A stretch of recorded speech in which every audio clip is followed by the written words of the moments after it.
All right. I just put us live. Oh, cool. 'Cause that's how we roll. We're just not afraid anymore. I know you're going to ask me. Well, hang on. Okay. I would say it's not Friday if we're not doing a LinkedIn Live. It gets to the point now where I'm like, man, if we're not doing a LinkedIn Live on a Friday, either with you or with other of our like third party guests or guys and gals that are in the industry, it just doesn't feel like a Friday. So, with that said, welcome everybody to LinkedIn Live Founders in the Funnel. This is a Grow IT Partners edition, which means I've got my partner, co-founder Luke, with us. And welcome. And you know what the next question is? I do. What are we talking about today? Yeah. Since you put us live immediately, I did. This is unscripted as always. I was trying to do it a little bit earlier, and I was going to sit there and just kind of talk, wait for you to come on. But you came on right when I did it. So, hey, your mic, by the way, sounds a little. I don't know if you got it set up correctly. Is it doing on your earphones or is it on that one? It sounds like it's almost on your. It's on this one. You sure? Yeah, I'm pretty sure. I'll go double check the settings on just because I think that. Oh, it's the mic is through my webcam. I guess you're right. I can tell. All right, is that right? Oh, now you sound like a DJ. Sweet. All right, good. I didn't even know that my webcam had a mic, to be honest. Yeah, but it's not very good. Well, clearly. All right, so what do I always? Should I just kick it off the same way? What are we going to talk about today, Luke?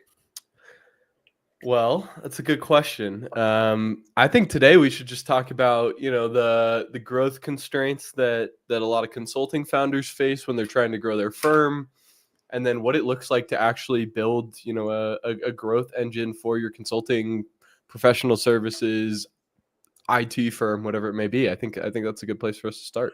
Yeah, I agree. And I think I would I'm going to give kind of even someone that's like, okay, well, I'm not really in consulting, or I'm kind of in consulting, or I'm kind of in a professional services. And where we find this really effective is for firms that have grown by referrals, network leads, word of mouth, right? And more importantly, that have like a high client lifetime value. And what does that mean? Like, okay, and I always tell people like, hey, just back of napkin math is like, hey, how much revenue did you do this year?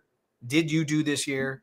And how many clients contributed to that, right? It's like simple math. Like, okay, we did, 5 million and we had, 10 clients that contributed to it. So our average CLTV for the year is like 500,000, right? And the CLTV, that's kind of like, that's more of like annual, because client lifetime value is like, okay, well, I've done revenue with those clients over the course of the year. And that's really the better, more accurate version. I just like to back a napkin math that way in terms of getting at least a 1 year assessment on it. Yeah, because I think that for most of the people probably listening to this, they do keep clients for multiple years. But at the end of the day, like a lot of the people that we speak to, LTV is kind of a new, it's a new metric for them. It's not something that they've tracked over time. Right. So I think that your back of napkin math is a good at least starting point to lowball it. Yeah, and I think a good like rule of thumb is like, hey, if your client lifetime value is, let's call it, I don't know, 40 or 50,000 or more, this is applicable to you. If you're like, hey, we do transactional stuff and it's more of like in the $5,000 to $20,000, and that's where our client lifetime value is less than that, it's probably not going to apply to you. So. Yeah, and you can tune out unless you like listening to Luke and I and just cut jokes. But other than that, in terms of a business applicable, man, I'm having to catch my breath here. I was just out shoveling for like 30 minutes. We got like a foot of snow here this morning. Really? Yeah. We're pretty good. Our snow is already like melted off, and I'm like, and we've been getting in the mountains, which you and I both like to. I think I'm going to try and either go Sunday, take the boys and go up Sunday, or maybe even Sunday, Monday. We'll see. But nice. Yeah, that shoveling snow is good. It's a good workout. Yeah, you're lucky you got your boys to take some of the load. I know. Yeah, and I still do a little bit of it, but I'm like, hey, go out there and get your workout in before we go to the gym. So.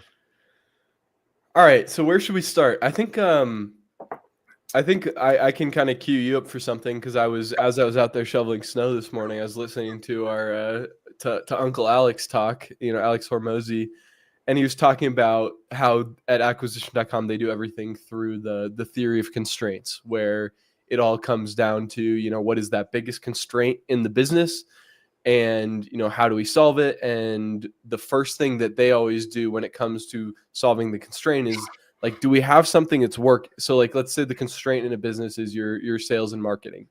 Like, what has worked up to this point, and can we just do more of what has worked to solve that constraint before we try and bring in anything new or different? And I think that is a really good place to start here, because so many consulting founders grow their firms over their lifetime through relationships, through their networks, through referrals. And then they hit this growth plateau where they have a constraint in their business. And instead of thinking, how can we do more of what has already worked, they reach into the box of traditional sales and marketing Legos, and they always find themselves stuck. So with that, I'll kind of cue it up for you to give us an intro there. Well, and I think that a lot of that stems from the fact of how they've grown their firms, right? Because they've grown from referrals or network leads, and typically they'll come in. Everyone that comes in may be a different industry, have a different, need, or a different specific need, right? So you're kind of become this jack of all trades. Yeah. For a minute, I was going to jack of all knives. I'm like, that doesn't make sense. I think I was going to mix up Swiss Army knife and jack of all trades.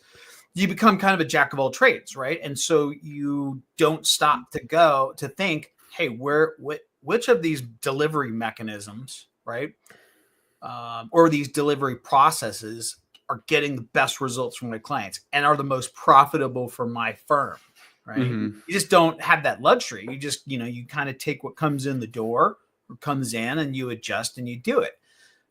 And so I think having to just look at that and take a step back, and that's usually one of the first things, like, okay, like, who's your ideal client profile, right? Like, and it's like, oh, we've done work across, we can help anybody. That's usually the first one. It's like, okay, got it, right? Like, but like, who have you done, maybe the most work for, right? In a specific industry or a specific who pays you the most? Who's the least headache to work with? Who stays with you the longest? Who do you enjoy talking to? Like, those are the questions we typically like to ask folks, because, any founder, if you ask them those questions, there's going to be clients that immediately come to mind as like, oh, I like talking to those people. I really like working with those people. I really like solving these problems. And then there's going to be the clients that come to mind that are like, oh my God, like these clients keep me up at night. They're the first thing I think about in the morning. Like, it's just the stress of those clients. And it's like, if you want to grow, if you have the choice to grow your business, do you want to grow your business and take on more of those clients, or more of the clients that you look forward to working with and you look forward to having? So like, if you're actively going to be building a growth engine, why would you actively build a growth engine and keep taking on clients that you don't like working with? You're just going to multiply the stress that you have in your business. So really, step one is like, okay, who do I like working with? And if I'm going to build a growth engine, how can I bring more of those people into my ecosystem?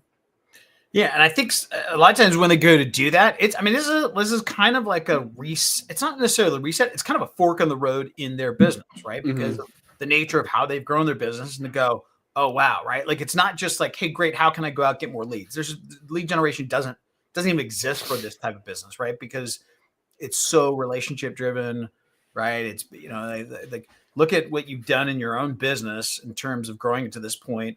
And it's like, none of those came as leads. Even if it's a channel partner lead, right?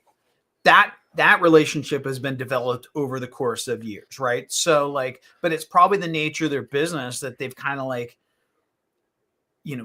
taken on these different types of, roles and different projects and different industries across, that they kind of need to stop and be like, okay, here's a fork in my road. I can continue to do this, right? Which is just basically taking what comes in the door, or maybe, while I'm doing that, take kind of a strategic approach here and say, okay, like, let's take a look at who is the ideal prospects, and then target them, right, in kind of this growth engine, right? I don't know if I've articulated that correctly, but like, yeah, I think you've articulated it well. I mean, it really comes down to, I love the concept of more better, and I think it's one that we have consistently broken in this industry over and over and over again, and with our own business, because Explain that. Explain that. yeah. So I mean, obviously, Terrence, you come from a traditional marketing background. You know, I have a traditional marketing background as well, and so when we first came into, you know, working with consulting firms, relationship driven firms, IT firms, we tried to do what everybody in this industry does, and Yeah. tries to Yeah.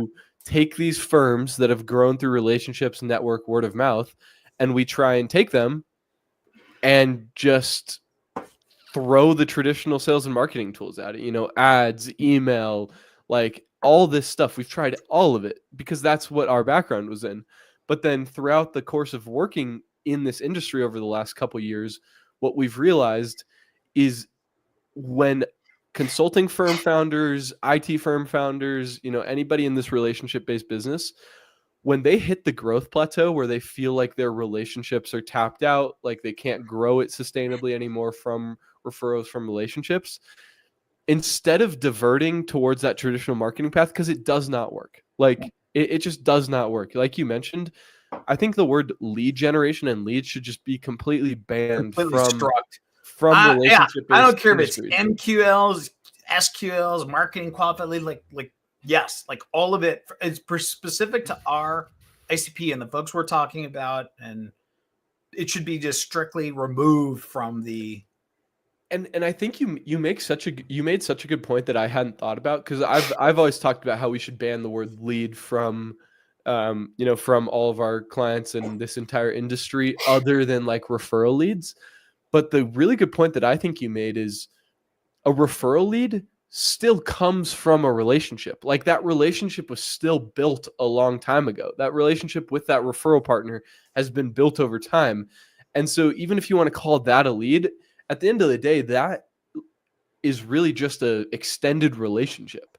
And so where I was going with this is like, everybody wants to, when they hit that growth plateau, think about leads. They want to think about lead generation. They want more leads for their business because they've been told, you know, if you have more leads, obviously you're going to have more business. You're going to grow your business. But at the end of the day, that just, you know, from working with consulting, IT, professional service firms every day for the last couple of years, it just, frankly, having leads is not something that works in this industry. It's how many relationships do you have with your ideal clients, with your, you know, dream referral partners. And Yes. and you might think that like whatever, you can call it whatever you want, lead versus relationship. But I think there's a huge difference between calling it a lead versus a relationship. And I think it comes down to like transactional versus relationship based. And maybe you can talk a little bit about that. I just want to go back to the channel partner, because again, I think sometimes we found that we even talk with our own clients, right? Is like they're like, well, I get leads from let's name big channel partner like in IT, Microsoft, right? Like I get leads from Microsoft. Okay, got it. But that's not the relationship that allowed you to get those leads. Let's talk about that relationship, how that was started, how you, and then all of a sudden it goes back years. They had worked with them in a previous company. It started with one relationship with inside Microsoft, then it, you know, spidered to a multiple. And it's like, okay, right. So like, I think too, anyone that's like, well, leads work. I just need more of those. I need more of those leads coming. It's like, cool, got it. This still works. This still means, hey, can you go build relationships with other channel and referral and lead partners, but understanding that's still the same process. So I do like to articulate that part, which is there's no cheat code. It still works the same way, whether you go out to your ICP to establish those relationships or go direct out to channel referral partners to establish those relationships that will then pay off dividends. Kind of like, you know, hey, like we talk about, hey, go out and plant the tree, right? And you wouldn't go out, you know, a month later and expect it to bear fruit. Right. It's same thing with, you know, going into channel partners and developing those relationships. It's like, yeah, it will bear fruit. It's going to be down the road. But anyway, I just want to kind of, just for the people that are like, well, wait a second, leads work. I get warm leads from my referral partners. Like, yes, you do. Right. And so then the same process will work as well. But I just want to differentiate. But other than that, lead generation be thrown out of the conversation. Again, I think it's really, really important. You know, we want to throw away the term lead, and we want to throw away the term lead generation for this entire industry. And we want to replace it with relationships and relationship gen. And if you're thinking, oh, there's not a big difference, there's a huge difference in the way you view each of those. There's a huge difference in the way that you view a lead versus you view a relationship. Let's talk to that. That's yeah, 100%. It is very, very valid. I mean, I'm just thinking about like past clients we have. Let's think through the way that the ones who call them leads think through. It's very transactional. It's very, do they have a budget tomorrow? Do they have the exact pain point I can solve? And are they going to pay me money in the next, month, 2 months? That's how we've found people treat leads. It's very transactional. It's what can they do for me today? What can they do for me tomorrow? Versus the clients that have been most successful for us, in the consulting industry are the ones who treat everybody as a relationship. If you have the CIO of an enterprise, let's just say Fortune 500 company that comes into your ecosystem, you can choose to treat that CIO as a lead, or you can choose to treat that CIO as a relationship. If you treat that CIO as a lead, most likely they're not going to have an immediate need for your services. They're most likely not going to have an immediate, budget to pay you money. And so you're going to throw that lead to the side because it's not a hot lead. It's not what you're looking for at that moment. But if you choose to treat that enterprise Fortune 500 CIO as a relationship, you're not going to care about what's in it for you today or tomorrow or the next day. You're going to genuinely build the trust and build the relationship and treat it as a long-term game. And you're going to actually build that human-to-human connection with them. And even if they don't have a need for you, if you're building relationships with the right people in your ideal client profile, some of them might have an immediate need, and that's great. But others are going to have a need in 6 months. Others are going to have a need in 12 months. Others are going to have a need in 5 years. But you know who they're going to go to for that need is the person that they've built a genuine human-to-human relationship with, not the people that have just treated them as a transactional lead and thrown them out the door when they didn't have an immediate need for their services. And that's why the way you talk about this in this industry is so important. Because all the clients that we've had that have not succeeded talk about leads. And all the clients that we've had that do succeed talk about relationships. Man, that's like a mic drop, right? That is exactly correct, right? And some of it probably is a result of going out to the marketplace to find what I like to call sales and marketing Legos to fix the challenges and issues that they have, which is, okay, I'm this $5 million firm. I've grown from referrals, word of mouth, network leads. How do I grow my firm beyond that, right? Like, how do I double? Like, how do I get from 5 million to 10 million? Mm-hmm. Start going out to the marketplace and then talking with different sales and market, right? Hey, I'm going to hire a biz dev guy to replace me. That never works, right? Because same thing. It's a relationship. Right? You built your firm because you've developed these great relationships, right? And so to bring in a biz dev guy and all of a sudden expect him to come in with a Rolodex,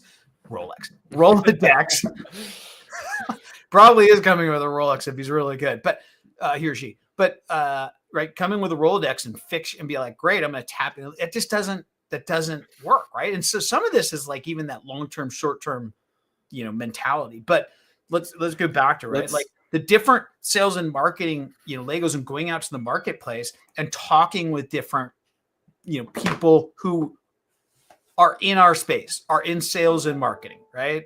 Doesn't matter if it's, CROs, services, agencies providing SDR services, cold outreach, marketing agencies are telling you different, things. So it's a result of going out to the marketplace to seeing what out there, what different types of marketing Legos, sales and marketing Legos are available, and trying to implement it. And then going, this doesn't work. This didn't work. Mm-hmm. This didn't work. We hear that all the time. Right. And I think one of the reasons is because a lot of that lead generation, a lot of things that are sold out in the marketplace, whether it's the salesperson with a Rolex and claiming he or she has a Rolodex, or marketing agencies claiming different things, they're selling short-term fixes, right? they're selling to what your desires with the short-term fix. And we have never encountered anyone who has found success with any of those short-term fixes. And what I mean by that is something that they've gone and implemented and it's worked within 6 months. Nobody, right? No. And so I think that's the big component of it, is going out to the marketplace. The marketplace is going to sell you that pain that you have, which is, hey, this will fix the pain you have in a short-term approach. Yeah. And it won't, because this is a very specific need in this industry, in IT consulting or any consulting or professional services, who is, has relationship driven. There are no cheat codes. There are no short-term fixes. There are no marketing agencies or sales agencies out there, or any salesperson with a Rolex on a Rolodex that's going to come in and fix your challenge today in terms of growing your firm. Well, let's unpack this, because I think this is a key point right here. And I think one of the root causes of everything that you just talked about is the fact that so many of these consulting founders, they build their firm through these relationships, through these networks, through these, referral partners, and they're kind of fat and happy with that.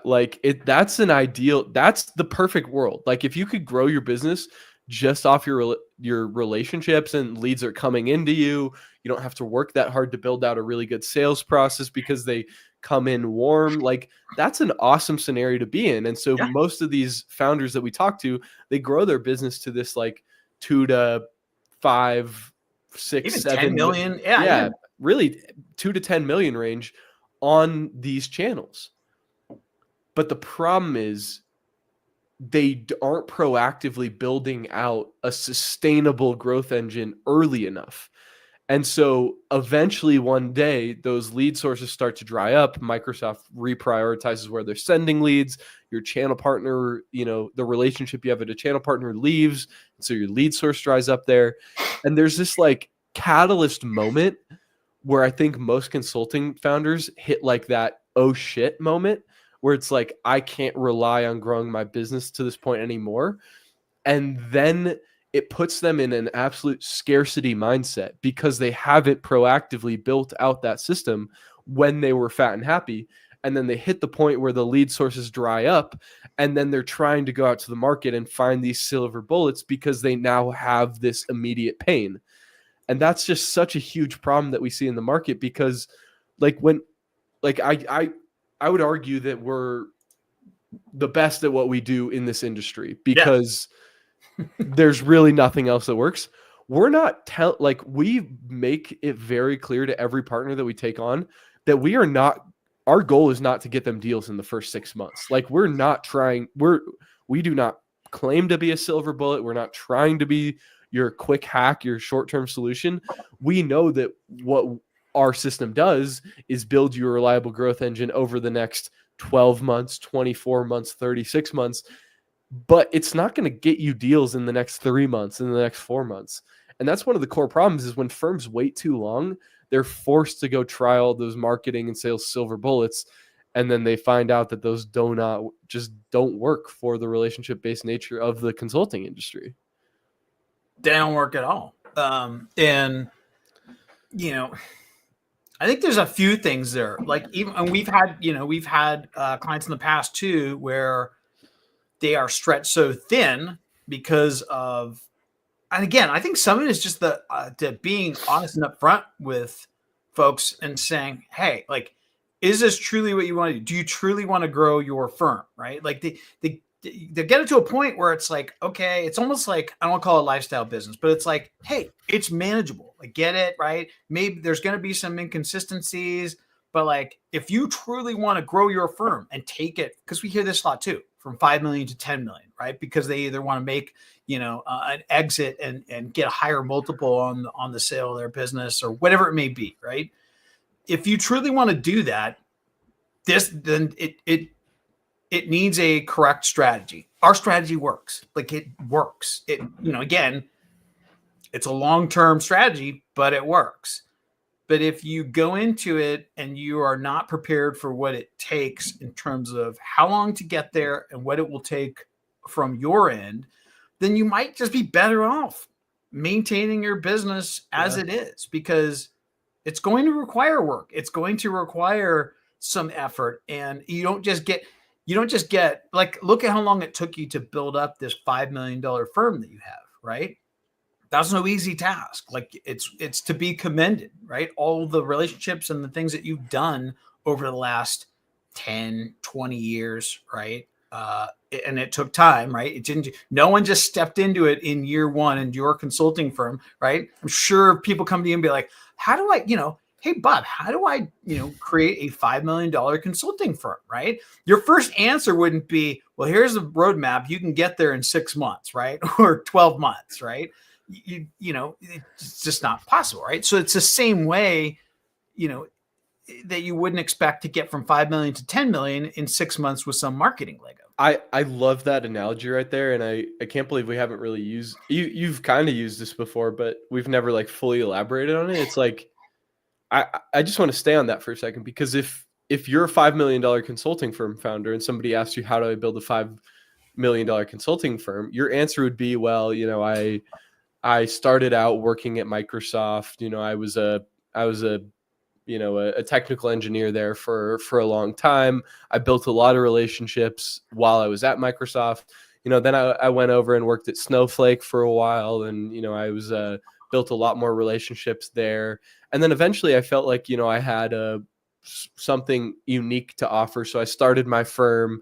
And then my first client came from one of the relationships that I'd made at Microsoft. My second client came from one of the relationships I'd made at Snowflake.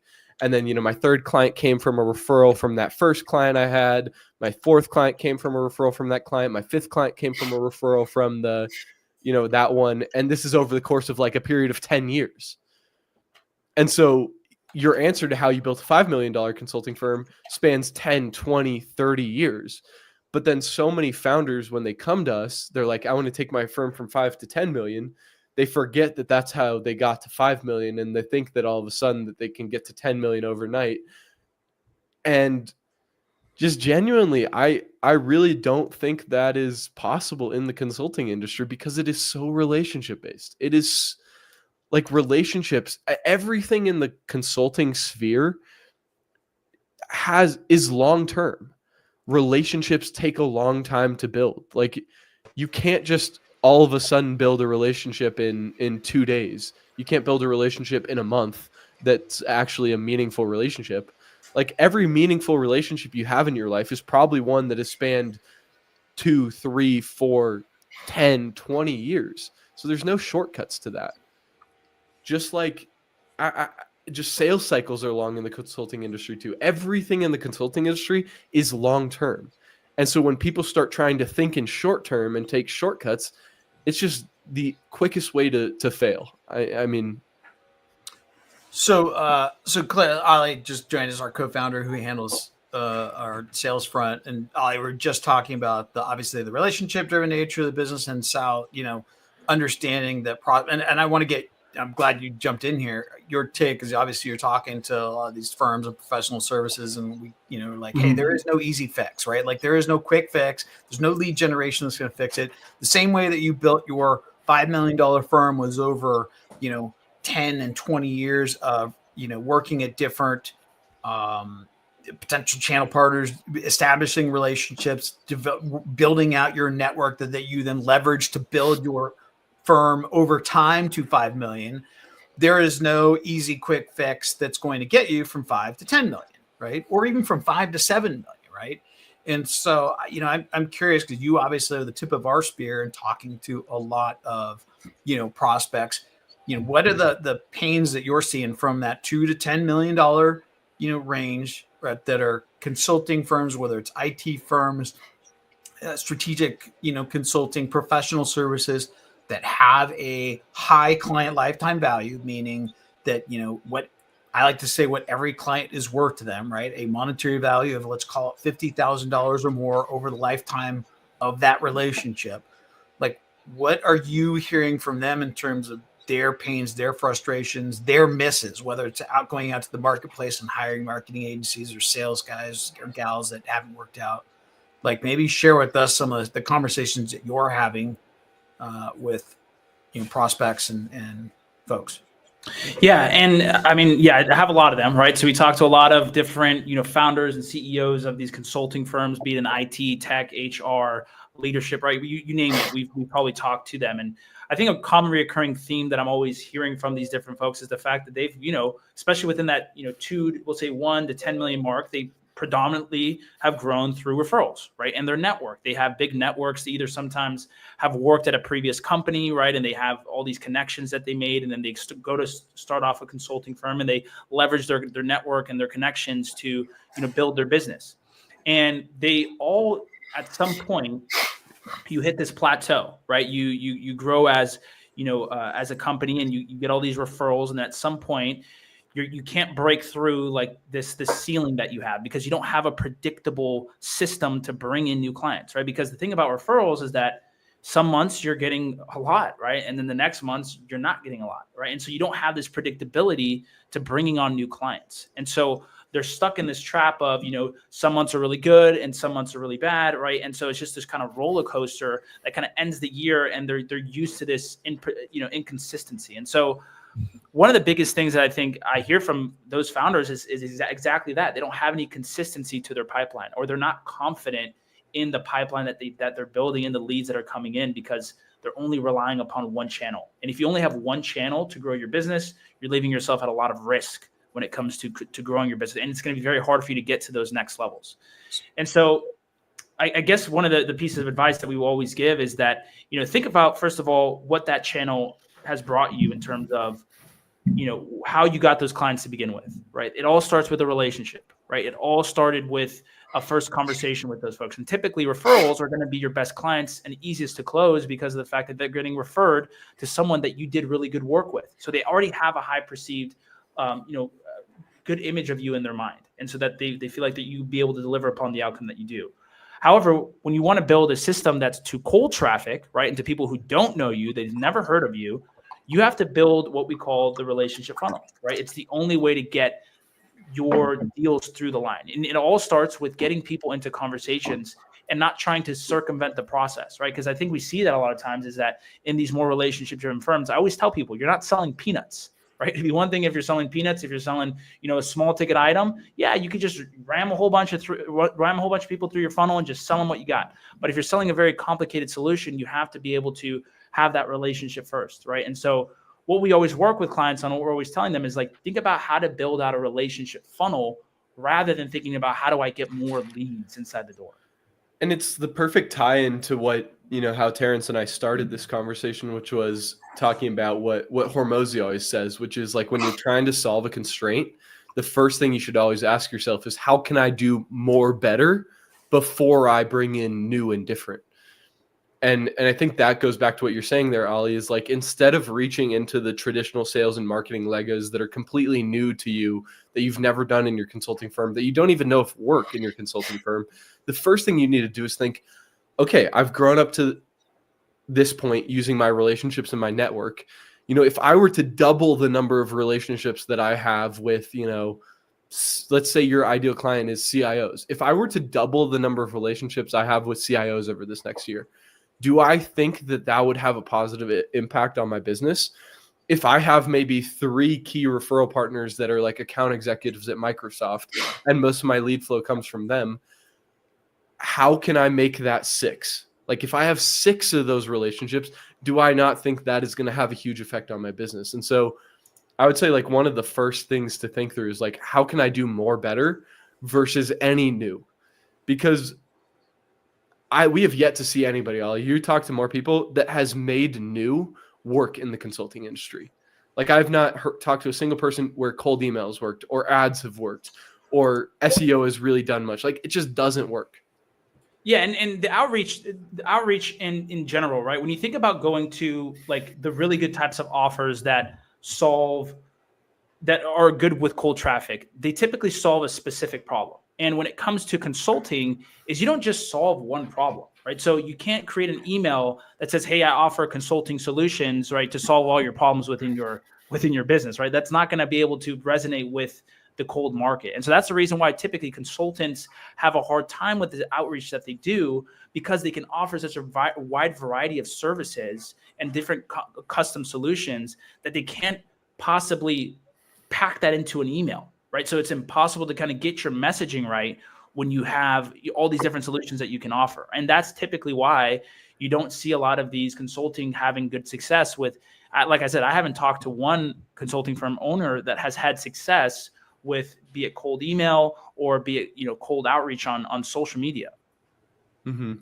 I want to go. Sorry, Luke, I don't want to kill you up, but I want to go into the how part. And Ollie, it was a great transition. Ollie didn't even know you jumped in halfway, right?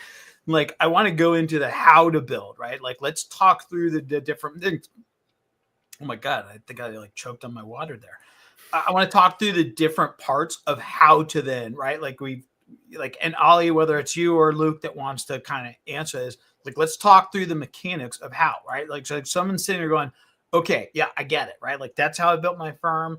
I want to break away from, referrals, and I want to build a predictable pipeline of deal flow, and more importantly, a growth engine that will allow me to do that.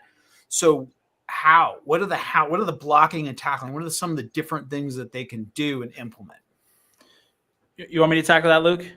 Yeah, we'll take it together. We'll go step by step. Okay, we'll start with the fundamentals, right? Because we're a big company on, if you do the fundamentals right, it's a building blocks in terms of what it is that you're going to be able to do on top of that. So fundamentals, number one, is ideal client profile, right? Who is it that you guys are targeting? And we talked to a lot of consultants, and they're like, "Hey, well, we can work with everybody. We can work with a whole bunch of people." And I'm like, "Okay, that's great that you have your solutions can go across different industries, across different use cases. However, for the sake of marketing and for the sake of your sales strategy, you need to make sure that you hone it." So the first thing you got to ask yourself is, what clients pay me the most? What clients do I provide the most value to? And what clients are typically the easiest to close, right? And if you can get a trifecta of those three, that is your ideal client profile. And then once you've established your ideal client profile and you've understood who it is, right? The second thing you have to ask yourself is, how can I position myself differently than the rest of the market, right? What can I lean into in terms of my expertise that I am going to be different when everybody's looking at me compared to the rest of the market? And so those are the two, first steps that you should take. And ideally, what you also want with your ideal client profile is you want a lot of testimonials and case studies within that certain industry as well. And so that's laying the foundation. Luke, I'll maybe let you take the second step from that itself, but I feel like that's the fundamentals that everyone kind of forgets sometimes, and they want to get into the tactics before we start to nail the fundamentals. And by the way, before you go pick that up, Luke, a lot of that, what you just described, Ollie, is a symptom of what's kind of how they've grown their business in the first place, right? Which is referrals and everything. So really that the fact that they're taking whatever comes in the door, like, hey, can you move us from on-prem, data to the cloud? Okay, great. What industry? It doesn't, right? That's been a symptom of the fact they've grown their firm with referrals and network leads. So they're become, like I said, this jack of all trades, or this Swiss Army knife. I separated my analogies correctly this time, right? So that's really the symptom, right? And so what you're saying is exactly right, which is like, hey, you got to start there, which is like, pull yourself back and start with, who's that ideal client profile? What do they look like, right? So that I can effectively build a strategy from there. Luke? Yep. And I think that's the perfect lead in, because, once you have, so like Ollie mentioned, step one, like you've nailed down your ideal client profile. You are going to be the person for, IT for healthcare enterprise payers, like very specific. You are going to be the guy for that. It all comes down to, how can you actually build trust and build your authority for that ideal client profile? And this is one of the reasons it's so important to get step one right, like Ollie was just talking about, is because if you try and go out and put out content and thought leadership and establish yourself as an authority and build trust with the whole market as a whole, you're going to end up resonating with absolutely nobody. And so our step two is really all about building a trust and authority engine at scale. Because if you think about what really works in the consulting and in relationship-driven industries, it's all about trust, and it's all about having that authority. Because people want to do business, especially in these high ticket, situations, with people they trust, with people they know are the authority. And most importantly, they want to do business with specialists. Like, think about the generalist surgeon versus the specialist surgeon. I think it's such a good analogy, because if I have a specific problem, am I going to go to a generalist surgeon, or am I going to go to a surgeon that only does the one surgery that I need, and he does it all day, every day, and he's positioned as the absolute authority for that specific that surgery? It's the same exact thing in your consulting and, professional services IT business. You need to be the number one go-to person for a specific niche. And how you do that is you put out content reliably, and you put out content that is valuable to your ideal client profile. You're putting out thought leadership content. You're answering their questions. You're giving them valuable lead magnets. On that, like, valuable content, right? Because I think people think about content. They think about, posting something for Thanksgiving or posting something for December, that when, that they're happy or whatever it is, right? Let's talk about like content that actually, works and that's actually valuable. Yeah. And I think it's such a good point, because 95% of, the businesses that we talk to aren't actually, and founders that we talk to aren't actually putting out content. The other 5, the type of content that they're putting out is like generic marketing pamphlets through their company, or they're putting out like a long form post about one of their services or something like that. And that is just not how you build trust and relationships at scale. That's not how you provide value to your audience. The value comes from answering the top pains, challenges, thoughts of your ideal client profile and giving it all away. Like, give it all away. Don't think about what's in it for you. You're not trying to route them to your website. You're not trying to inform them on one of your services. You're not posting to them about Thanksgiving or something like that. You're just genuinely answering the root cause of their biggest challenges and pain points. Because, like, think about it. If you're scrolling through your LinkedIn feed and you see a post that's, targeted to you, like, for us, we're, agency founders. Like, if we see one of those like that, I'm going to stop. And if it's a valuable post that literally answers one of my top pain points that I'm struggling with and provides some new insight to me, I'm like, oh, this person, knows what they're talking about. This is interesting. I'll click on their profile. I'll go follow them. I'll start seeing more and more of their content. If they're constantly putting out valuable content, I'm going to build up trust with them because they're constantly providing new perspectives to me. They're answering my challenges. They're helping me get to where I want to go. And that's what the content engine is all about. It's how can you build a reliable, valuable content system that's putting that thought leadership content in front of your ideal client profile on a regular basis so that you're building this trust at scale. And once you build the trust at scale, that's what sets you up to succeed in step 3, which I'll toss back over to you, Ollie. Yeah, so that's everything that we talk about here are like building blocks, right? So step number 1, right, is about identifying that ideal client profile, knowing what is your unique position, what makes you stand out. Step number 2 is starting to establish yourself more as an authority, becoming the go-to market expert so that people look at you as that specialist rather than the generalist, and that people trust you more. And then the third step, and obviously the secret sauce that we'll give to you guys in terms of what it is that we found that works within the consulting space, is getting into conversations with your ideal prospects in a non-disarming way. And what I mean by that is disarming way. In a non-disarming way, yeah. In a disarming way. Disarming way. In a non-salesy, disarming way. Yeah. What did I say? Non-disarming. Oh, shoot. Oh, yeah. That's all right. You missed my earlier one of trying to mix up the jack of all trades and Swiss Army knife. So yeah. Okay. Anyways, so yes, in a disarming way, right? So non-salesy approach. And so what we talk about is how can you identify, 100 dream clients, right? And we have this strategic approach. And now this only works if you are a consulting firm founder or you professional service firm founder that you have high LTV deals, right? Yeah, we covered so that you want to earlier. identify 100 potential ideal prospects that you would love to work with. Now, instead of the traditional of, outreach message that you would send them, I would say, hey, Terrence, would you hop on a discovery call so I can sell you my solutions, right? That you get, 50 of those a day and you get, another 15 within your inbox. I'm going to say, hey, Terrence, would you be open to hopping on a podcast with me? Or, hey, Terrence, would you be open to doing a LinkedIn Live event? Or, hey, Terrence, would you be open to doing a roundtable with me? But essentially what I'm doing, instead of trying to just go straight for the jugular, right, when it comes to getting people on a discovery call, I'm going to provide value for them, first of all, by inviting them to an event that I'm putting on, and I'm going to start to build a relationship with them. And the reason, and just to go back to our methodology a little bit earlier, the reason why we do step number 1 and step number 2 before we do step 3 is because your successes of the outreach that you do to these folks is going to depend on step 1 and 2. For example, what's the first thing that you do when someone reaches out to you? You look at their profile, unless you maybe delete it first if you don't like it. But the second thing that you do, if you're going to even think about responding, is you look at their profile. If they send a message to you on LinkedIn, you're going to look up their LinkedIn. You're going to look up who this person is that's reaching out to you. And if they don't see that you have content, or they don't see that you're an authority within your space, the chances of them responding to you is a lot lower. So that's why we do step 1, 2, and 3. And then we do the outreach as a component of that, because it's going to increase your chances of getting a better success rate. And so it's about building out those relationships through value forward events, whatever it may be, that you can start to build your pipeline with. And that is ultimately what's going to start leading to deal flow.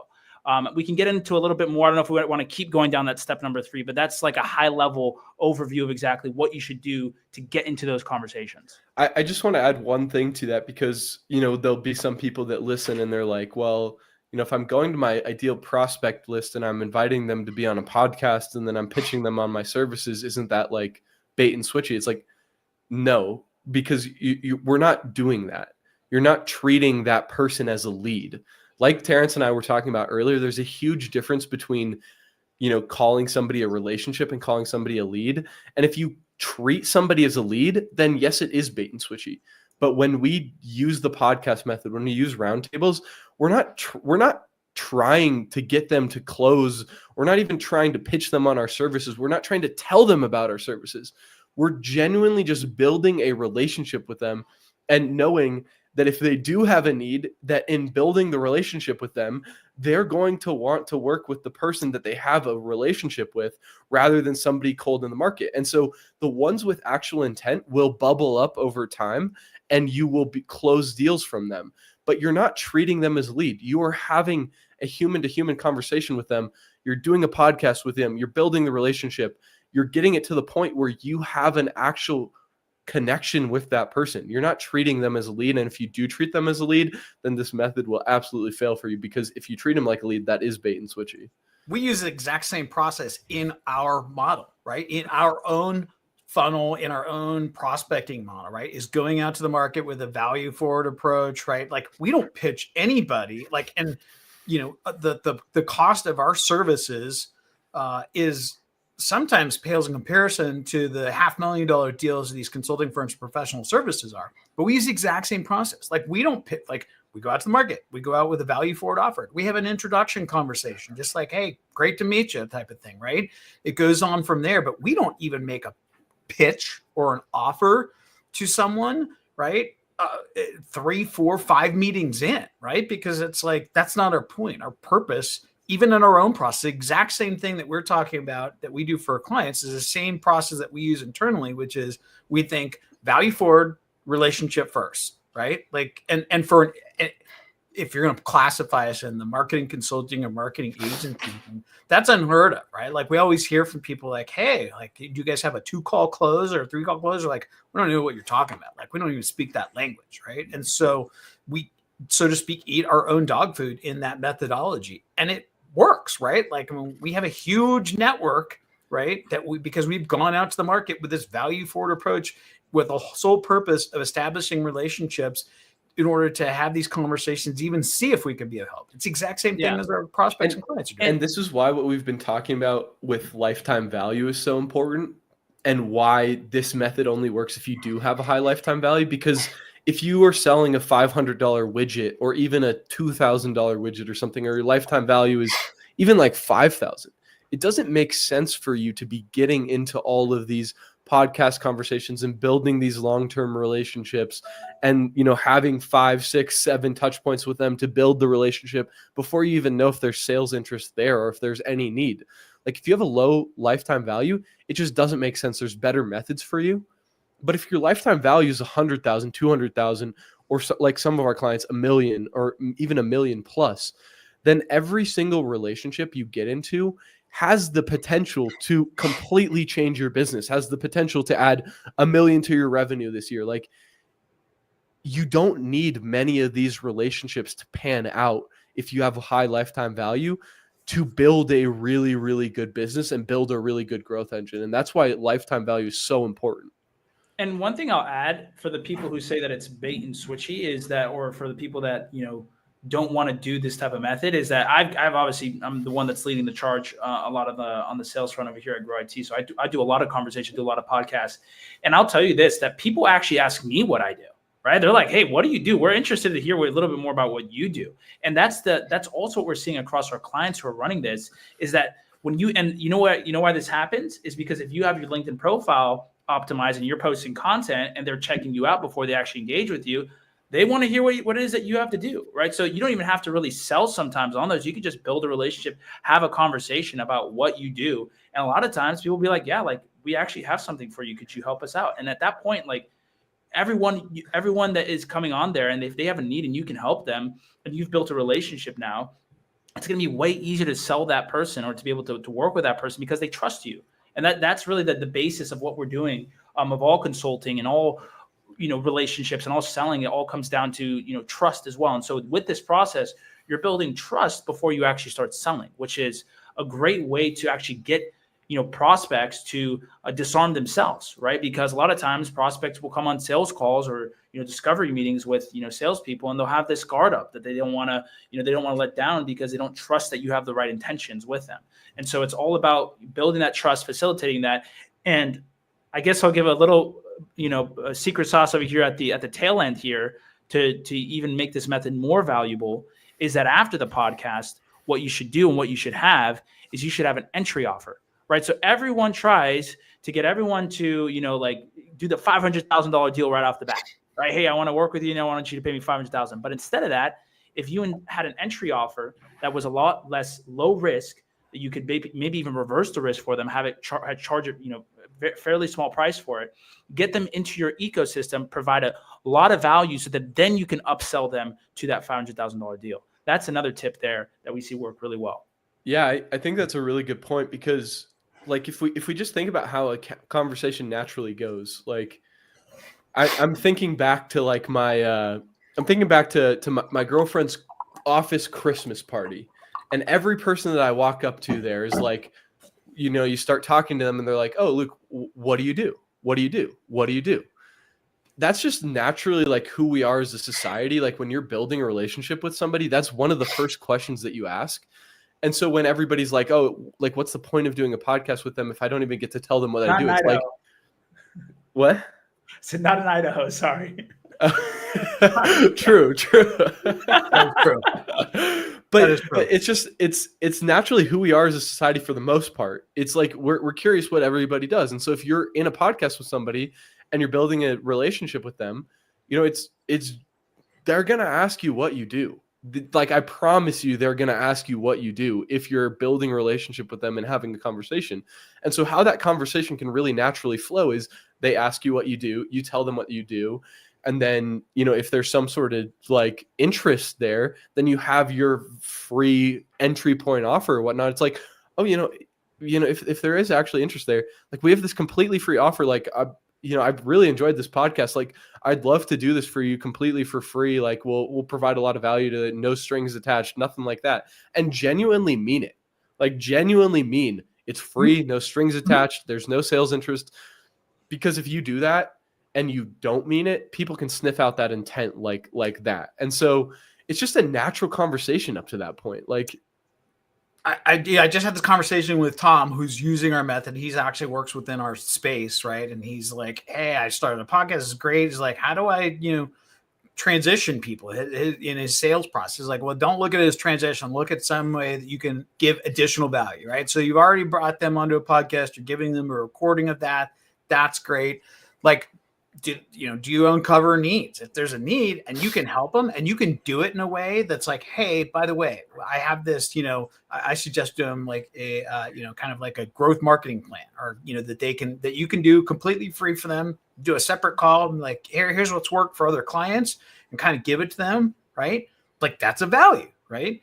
And so having that goes back to your point, Ollie, which is like having some like entry level offer, whether it's an unpaid or paid or whatever. But the point being is it's funny because as you guys were talking about it, I was sitting there putting myself in the shoes of like someone in the consulting firm being like, yeah, no duh. Like that's how it works. Like you build the relationship and, you know, it's not a sales process, but it's like at some point the person's like, hey, what is it you do? And then all of a sudden they're like, hey, could you help us with this? Right. Like maybe, I don't know. Right. Or like, hey, I do, you know, these, you know, AI audits where I can kind of come in and do it. I can probably do that for you guys for, you know, whatever, X amount or whatever. But having some sort of other offer, again, that you can provide an exceptional amount of value up front to build that relationship.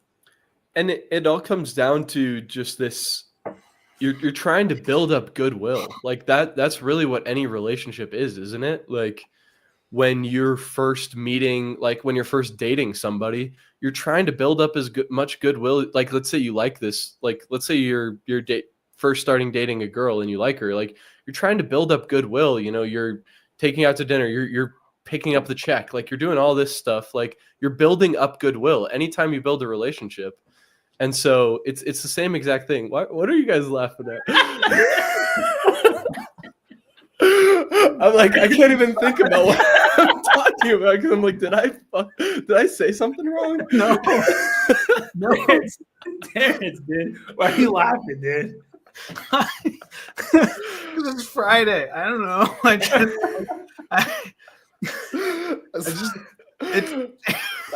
I think I was going loopy. It's Friday. I've been really good back-to-back meetings at 7. Sorry, I did start to like smile big and then Ollie started laughing. Well, I saw you guys both start laughing. I'm like, what did I say? Did I say something? No, you're saying it all comes down to goodwill. Like, how can you build up as much goodwill with every relationship as you possibly can? Because there's just naturally the law of reciprocity in human relationships. Like, if you build up a lot of goodwill with every single, like, think about it. If you could create 30 relationships this year with the decision maker at your ICP and 10 relationships this year with your ideal referral partners, and you view it as how can I build up as much goodwill with them as possible, like make it a game for yourself. How can I literally be that guy that is just providing so much value and building up so much goodwill? There's no way you fail. Like, there's absolutely no way you fail. The law of reciprocity makes it physically impossible for you to fail if you do that. Yeah, and I think it always goes back to what we say over here. The businesses who provide the most value typically win, right? And so it's all about being able to provide value to the marketplace, doing so without also expecting anything in return, right? And being able to build those genuine relationships. Because I think the biggest thing about what we're preaching over here as well is that even if a client doesn't close right away, even if a prospect doesn't close, even if a relationship doesn't close, they're always going to think about you. Maybe if you build a good relationship with them and they don't ever close, they could refer you to somebody else still. So it's all about building those relationships, providing that goodwill, knowing that, if you provide enough goodwill, there's always going to be things that reciprocate as a result of it. And so, just that would be our advice over here is provide as much value to the marketplace that you can. You want to build relationships to the point where even if they don't close, like if I were to pick up the phone and call somebody that I did a podcast with 6 months ago, they would see that call coming and be like, oh, Luke, like I want to talk to him. Like I want to talk to him. Like that is really the goal. Like it's not quick sales. It's nothing like that. The goal is to build those relationships. That's probably one of the most underrated part of our process that clients tell us is like shout out to Chris at Ryan, right? He's like, and he's been with us for about a year, I think almost a year, if not right after. And he's like, Terrence, you've heard him say, Luke, Terrence, I have 20 CIOs that I've met and developed relationships using this process that I could pick up and call them right now or text them right now and they respond. 20 CIOs, right? That he now has that relationship. He's like, that is unbelievably powerful, right? Like he's like, it took me 5 years to build a relationship with 20 CIOs, right? And again, I don't want to make a shortcut analogy here, but like the power in terms of using this to exponentially leverage what you've already done to make your firm successful, which is building a network, building relationships, and being able to leverage that for business. and being able to use this process to leverage to scale your firm even further. And I think that, like, I know we're hitting about an hour here. I think Yeah. that, like, if we were to give one piece of, like, if I were to give one piece of advice, it would be, you know, if you disregard everything that we talked about today, the one thing that you should take away from this is, how can I, well, actually 2 parts. 1, who is my ideal client profile? And 2, how can I get into conversations with them? And once I'm in the conversation with them, how can I make it a game to provide as much value and build up as much goodwill with them as possible before I even ever think about what's in it for me? Like, if you do those 2 things, if you figure out who your ideal client profile is, you have a way to get into conversations with them, and you just provide so much value that they're to the point like, oh my God, like Terrence, like I can't keep taking all this value from you. There's no way you'll fail. Like there's absolutely no way you don't succeed with that. Agree. All right.